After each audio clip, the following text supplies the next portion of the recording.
Welcome to our second phase of discussion on the 3 days of awe relative to the subject of Teshuvah. Teshuvah, returning, going back. We have already dealt with Rosh Hashanah, the first 2 days. Rosh Hashanah, the new year. Connected with the blowing of the shofar. We have dealt with the different aspects. We have shown the significance of this particular day relative to our tongue. Now we come to the second part. The second part, the third of the days of awe, Yom Hakippurim, the Day of Atonement, which is special and separate in that it is the 10th day of the month in the Jewish calendar of Tishrei, which is the 7th month of the year. Now, the term Atonement, Day of Atonement, is extremely appropriate to our subject. It has a double meaning. First of all, atonement, toning in. When we are in tone, then we are fit. And one of the basic purposes of this very day is to tone us up, to be in perfect tone for the future. In matters of health, when we are in good tone, then we are in good health. But here, the tone is very, very much more than that, because here the tone is relative to the flow of life and the way life flows. We have to be in tone. We have to be in tune with everything that is happening around us. And so therefore, we have to be part of that very flow. Where does it start? Well, we've heard of different scales in music. The very basic one is the pentatonic scale. And notice when we are in tone, it is as if we have taken a tonic. Pentatonic. Penta 5. 2 plus 3. The black keys on the piano. The 2 separate from the 3. The pentatonic scale. The scale for music in the temple. And later in the church. This is the very basis of the first music that mankind has to offer. And from this, we develop to go to higher, complete tones.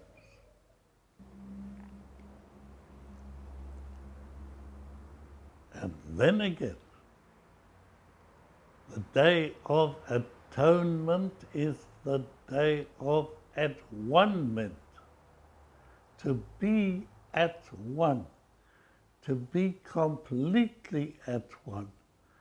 And if the whole of the universe is at one, each and every individual in it at a particular time, all working at one.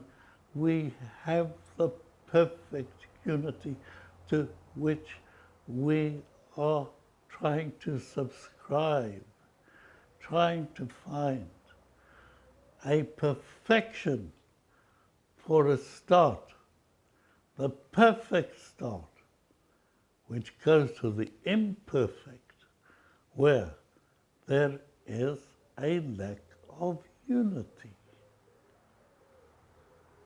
And this, basically, is what the Day of Atonement is there to achieve. Now, in accordance with the principles of graphic Kabbalah,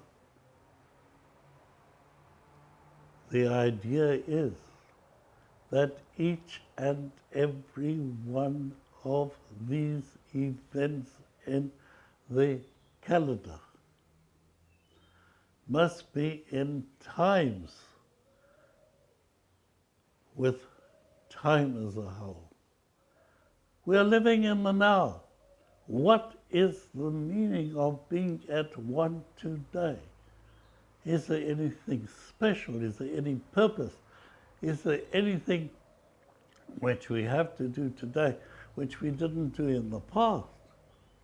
That basically is the real and true meaning of each event to which we subscribe.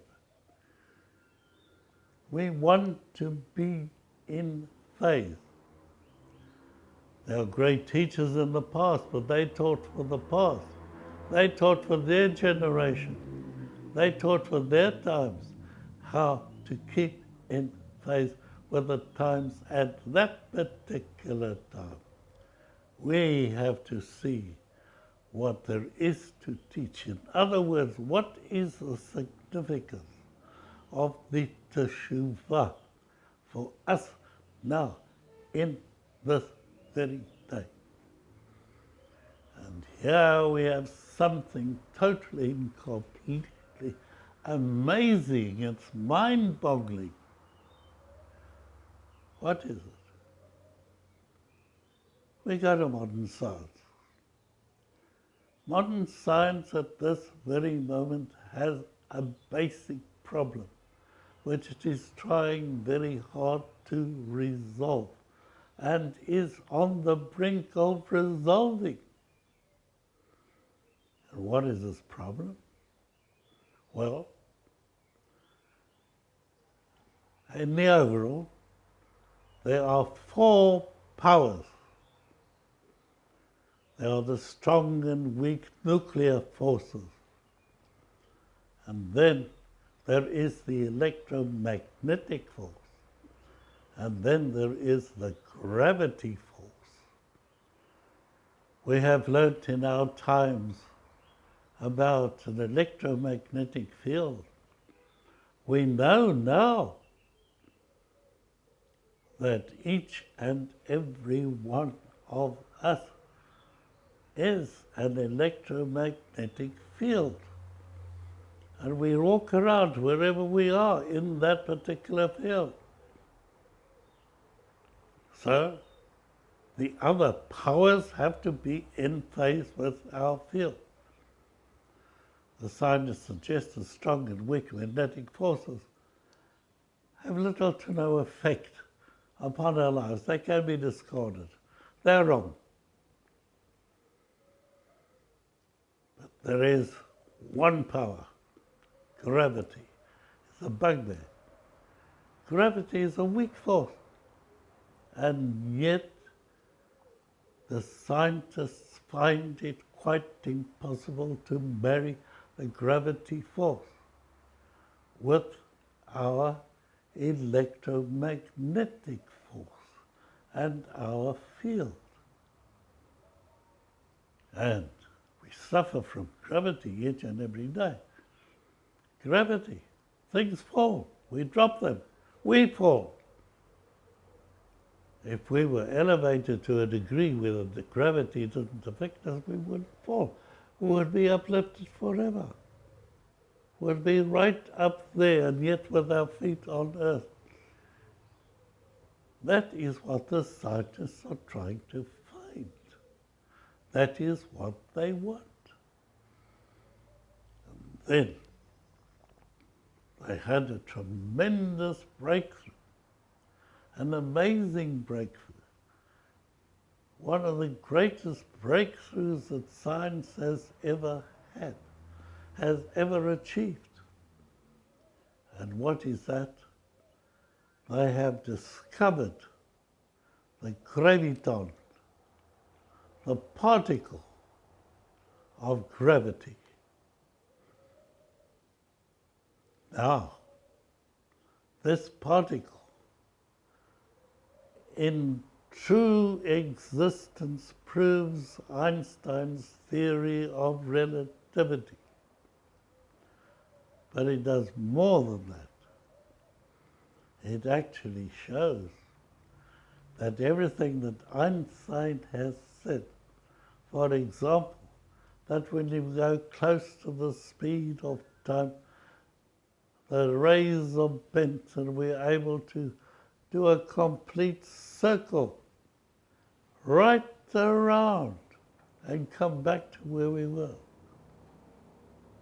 Couldn't even dream that that would ever happen. But what is more, this graviton and its existence shows that there are spirals in the universe. And these spirals are working and active all the time. And this is a great contribution to the knowledge of science. And when did science discover this graviton? Believe it or not, and probably you haven't learnt of it up to this very moment, because the main street really doesn't know what is happening in scientific field. It happened 3 years ago, in 2016, only 3 years ago. According to the scientists, the universe had a beginning. It began with a Big Bang. It began billions of years ago. And yet it is only now that they have discovered one of the basic principles upon which our universe revolves. And now what they are trying to do, they are one step further to find what they call it's a dream, a super symmetry, a supersymmetry which was in existence split seconds of the beginning of the Big Bang.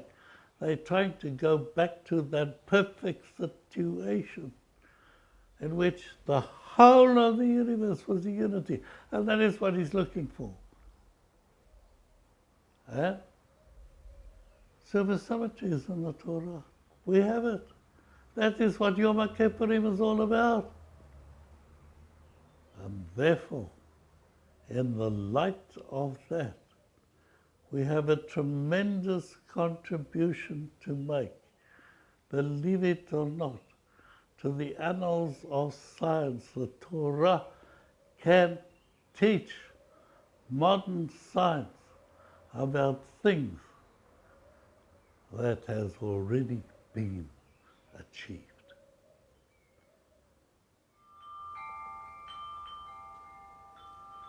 The Torah, through its commentators, gives us the basis of attaining this super symmetry. And what is it? Well, we turn first to the Shalach, Shnei Luchot HaBrit.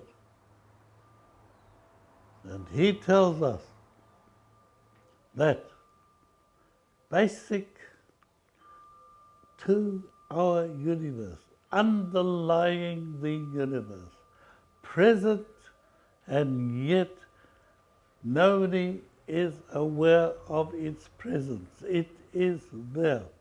There is a power. There is a tremendous power. It is the greatest power of divinity. We have learned that divinity has up to 70 names, and each is an aspect of magnification in this universe. But there is one, the greatest power, so powerful that we dare not mention the name of this power. We refer to it as the Havaya, as the beginning. Right. Now, Havaya relates to the vowel letters. The Yod plus the Hay plus the Vav plus the Hay. Said together, said in one tone, but seldom said, in fact never said in our tongues. This name was mentioned only once a year. When? On Yom Hakippurim. And where was it mentioned?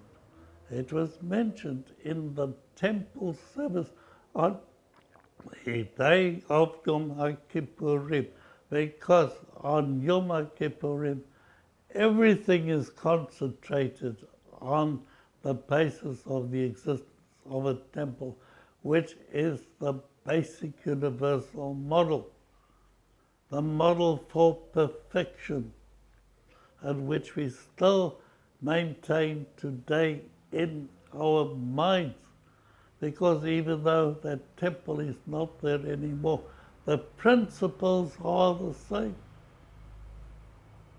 And what does the Kohen Gadol, the high priest, do on this particular day? He mentions the name, and he mentions it 3 times. Once is not enough. I can imagine how he quakes before he mentions the name. And what is more, he does something he doesn't ever do on any other occasion. He goes behind the veil in the temple, behind the curtain, and he's there alone. Very, very spooky indeed. And he asks for atonement, and this is one of the ceremonies that we go through on Yom Hakippurim. Asks for the atonement, first of all, for himself, then for the Kohanim, then for the Levites and the other Levites, and then for the people of Israel. And each and every time he asks for total and complete forgiveness, coming back to original perfection. Now here's something quite amazing, and I wonder if you've ever wondered about it. There are 3 people who make mistakes. The first is the one who is the choteh. He does the wrong. He doesn't intend doing the wrong, but he does the wrong anyway. And he's sorry. Normally, you're not allowed to feel that you've done wrong. You're not allowed to feel guilty. You have to dismiss it immediately. And so therefore provision is made for doing this each and every day, 3 times a day, except for, I'm talking about ordinary days, not on Yom Tov. So therefore, why is it being done on Yom Kippur? Because this is universal. We don't do it by ourselves, for ourselves. We do it as part of the whole. We don't come into the picture on this day as a single person. We are all part of the totality. And then there's the person for whom mechila is asked. Forgiveness, pardon. Why pardon? Well, you know it's wrong, and yet you do it anyway. We are prone to doing it in our daily lives. We do something we know we shouldn't do. Oh, and how often it's done in modern traffic conditions, where people know that they shouldn't do it and they do it anyway. And they get away with it. They are forgiven. And then, and here, this is the amazing thing. There's a person who couldn't care, not interested, doesn't want to know. He is a kofar. He is a denier. He denies everything. He's there. I don't care. I'm not interested. I don't have to do any teshuvah, whatever. Even he is forgiven because he's part of the whole. Is this logical? Surely. In other religions, he would be damned for the hellfire. But not here. On the contrary, he is forgiven like everybody